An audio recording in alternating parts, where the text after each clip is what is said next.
आज हम आपको 5000 साल पुराना अही क्षेत्र या अही खेत के बारे में बात करते हैं। भारत के उत्तर प्रदेश में बरेली जिले के तहसील औला में आधुनिक रामनगर के पास आज हम पहुंचे हैं। भारतीय महाकाव्य महाभारत में इसके बारे में बताया गया है। उत्तरीय भारतीय राज्य उत्तरीय पंचाल साम्राज्य की प्राचीन राजधानी थी।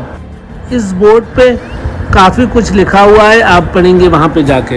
द्रौपदी के पिता राजा द्रौपद का राज था यहाँ। इसी स्थान पर द्रौपदी का जन्म हुआ था। द्रौपदी जिसे कृष्णा, पंचाली और यक्षसेनी भी कहा जाता है, प्राचीन भारतीय महाकाव्य महाभारत की मुख्य महिला पात्र है। 5 पांडवों भाइयों की पत्नी थी। इसी स्थान पर इसका स्वयंवर हुआ था। द्रौपदी के पिता उत्तरी पंचाल अही क्षेत्र और दक्षिणी पंचाल कामी पल्ल के राजा थे। 16 जनपदों का ये राज हुआ करता था। उत्तराखंड के नैनीताल जिले के दक्षिणी भाग और उत्तर प्रदेश के मुरादाबाद, रामपुर, पीलीभीत, बरेली, शाहजहांपुर, बदायूं तथा कामीपल्ली, गंगा के पार मैनपुरी, इटावा, फरुखाबाद के आसपास के राज हुआ करते थे। ये किला सारा का सारा ईंटों का बना हुआ है। इस किले की इतनी बड़ी ईंटें हैं कि आप यहाँ आएंगे तो देखेंगे कि कितनी बड़ी ईंटें हैं। इसके बारे में और कुछ बताते हैं। खुदाई में ईंटों से बनी किलेबंदी और 600 ईसा पूर्व से 1100 ईस्वी तक की बस्तियां पाई गई हैं।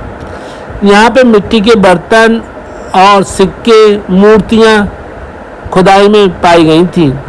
वर्षा के समय में अक्सर पाए जाते हैं सिक्के, मूर्ति और बर्तन मिलते हैं। ये लगभग 40 हेक्टेयर क्षेत्र में फैला हुआ है।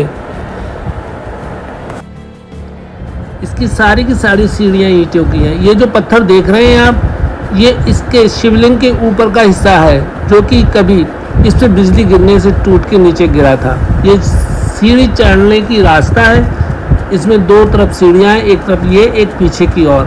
अब हम ऊपर की ओर जा रहे हैं। ऊपर जब आप पहुँचेंगे तो यहाँ से कुछ इस तरीके का दिखाई देगा। ये एक शिवलिंग है जो आपको ये पत्थर दिख रहा है, और ये जो पत्थर दिख रहा है ये शिवलिंग है जो इसका ये भाग टूट के नीचे गिरा था। कभी इस पर बिजली गिरी थी तो उससे ये नीचे टूट के गिर पड़ा था। ये लोग कभी, यहाँ के लोग कभी इसको भीम का गदा बताते हैं, ये कोई लोग इसको शिवलिंग बताता है।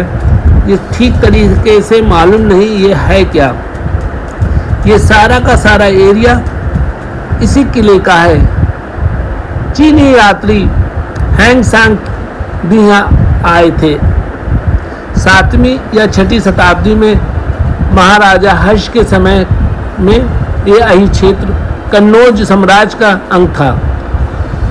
उस काल में चीनी यात्री हैंगसांग ने भारत की यात्रा की। उस समय ये अच्छा नगर था। उसने बताया कि अही क्षेत्र एक वैभवशाली नगर है। उसके अनुसार ये 56 किलोमीटर के एरिया में फैला हुआ था। उस समय में 10 वैद्य विहार और 9 देव मंदिर भी थे, जिसमें 300 से ज़्यादा साधु रहते थे। ये कुछ पिरामिड की तरह दिखता है। ये दूसरा भारत का पिरामिड है। शायद इंडिया में इस तरीके के पिरामिड होते होंगे। ये अब वहाँ पे ये दूसरा स्थान है जहाँ हम अब जा रहे हैं। ये कुछ करीब से जाने पे इस तरीके का दिखता है। ये भारत के पिरामिड्स हैं। इसका आकार कुछ पिरामिड्स की तरह दिखता है। ये ठोस ईंटों का बना हुआ है। इसमें कोई भी जगह ऐसी नहीं है नीचे से कोई रास्ता हो। ये पिरामिड्स की तरह दिखता। ग्रंथों में दर्ज तथ्यों के अलावा इलाहाबाद के पास मिली एक गुफा के शिलालेख में अही क्षेत्र का उल्लेख है। कहा जाता है कि गुफा में मिली ये शिलालेख सबसे प्राचीन पुरालेख रिकॉर्ड है। इलाहाबाद में कोसाम के पास पभास गुफा में अही क्षेत्र के राजा अशाद सेना के 2 शिलालेख हैं। इनमें से एक अहि क्षेत्र का उल्लेख करता है। अहि क्षेत्र आस्था के केंद्र था।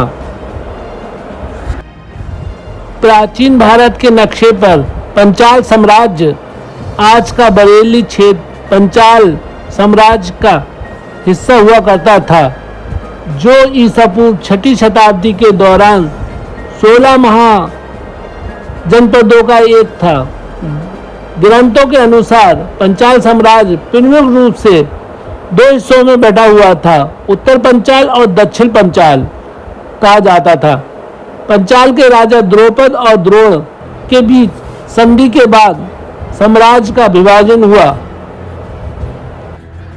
अहि क्षेत्र उत्तर पंचाल की और कपिल्ले दक्षिण पंचाल की राजधानी बन गई।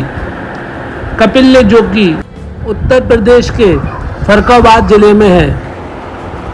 अहि क्षेत्र रामनगर के गांव के पास है। दिलचस्प बात यह है कि अहि क्षेत्र का नाम इतिहास खुद ब खुद बताता है। ये जो ट्रेन देख रहे हैं, ये ट्रेन अंग्रेज लाए थे। यहाँ पे उन्होंने खुदाई की थी और बताया जाता है कि यहाँ से जो खुदाई की थी उसमें कुछ सामान लेके यहाँ से भागे थे, लेकिन कुछ का कहना है ये पे खुदाई नहीं हो पाई थी। ये केवल लाए थे और इन्होंने स्टार्ट किया काम जब तक हमारा देश आज़ाद हो चुका था।